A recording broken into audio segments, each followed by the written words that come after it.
Hi everybody, I'm Sarah, the Real Simple Mama. I want to do another 5-minute chicken tip video out here. It is really hot and I wanted to show you some of the things that we are doing in our chicken coop here in Jurassic Park in South Central Texas that is helping us to keep the temperatures down in our chicken coop, why it's important to me, and some products that are basically that are continuing to work well or that we're still able to use. Let's go.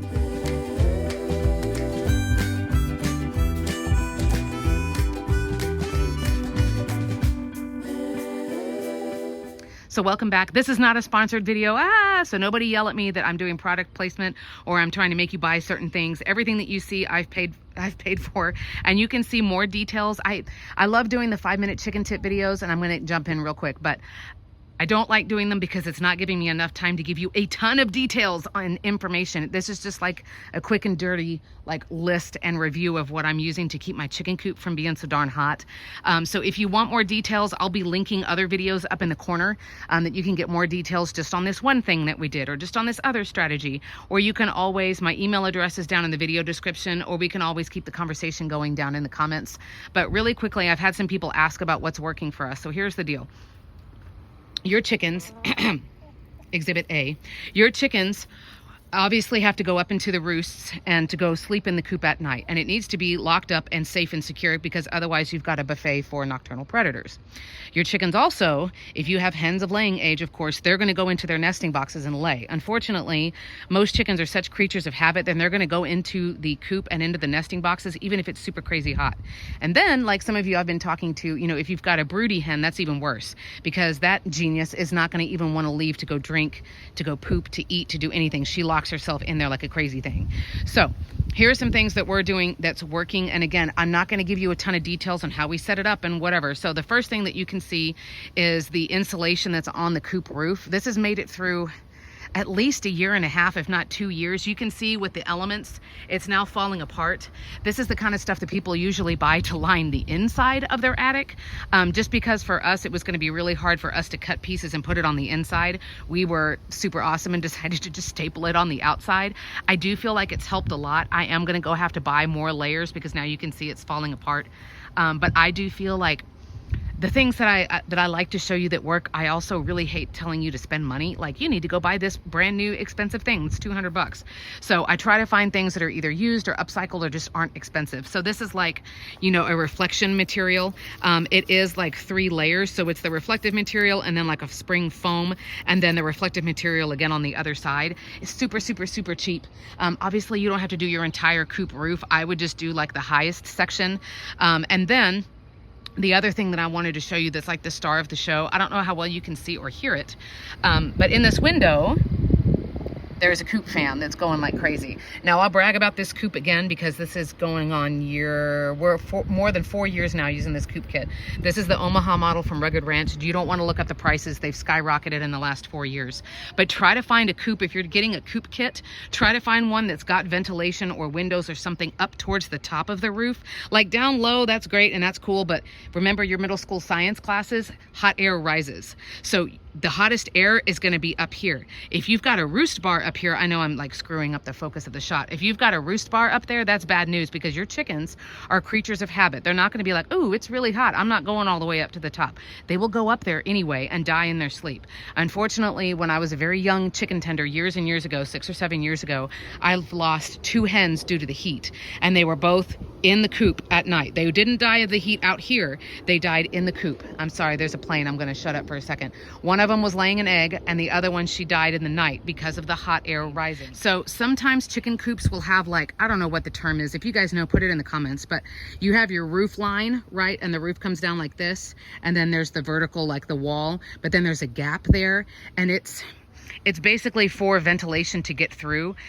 One of the things that kind of stinks about doing chicken coops and having chickens is you need it to be really, really secure at night because no one wants to be taking care of chickens just so something can come and eat them.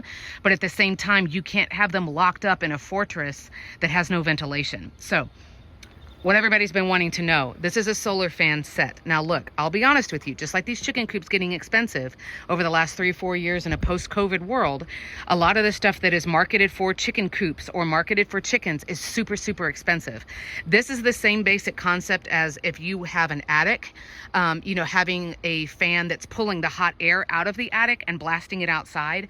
And again, using a little bit of common sense, a fan technically doesn't lower the temperature. You're moving air around, but it doesn't have an actual cooling mechanism. Does that make sense? It's not a radiator, it's just moving air. So what this fan is doing, and you can have fans either blow one way or blow the other way, this fan is sucking out the hottest air. Why? Because the hottest air is here in the top. Does that make sense? That's the hottest air. Now this solar fan kit, you can see the OG video here when we had it hooked up to a car battery and we had all these panels and all this other stuff. That was not sustainable. It was too hard for us to continue to troubleshoot it and play with it and get it to work and whatever. The concept used to be that we'd have so many solar panels that they would be able to run the fans right now, but also have extra to put into the battery, which is like your savings account, you know, like I'm saving it for later. Our system now is literally the fan, and there's one on the other side, the planes, and a solar panel, which the good news is it's very, very simple. It's pretty foolhardy. Like we haven't had to touch it or do anything in like 2 years. The bad news is if the sun isn't out, this isn't getting power, this is not on. So if it's a cloudy day, but it's still hot, this guy's not on because there's not enough sun. Does that make sense? So this is a really, really simple system. It's great. I love it. But we're not storing extra power for after dark because, you know, if it's hot during the day, it doesn't automatically cool down just because the sun went down. It's still really hot. And that's when your chickens are going to sleep.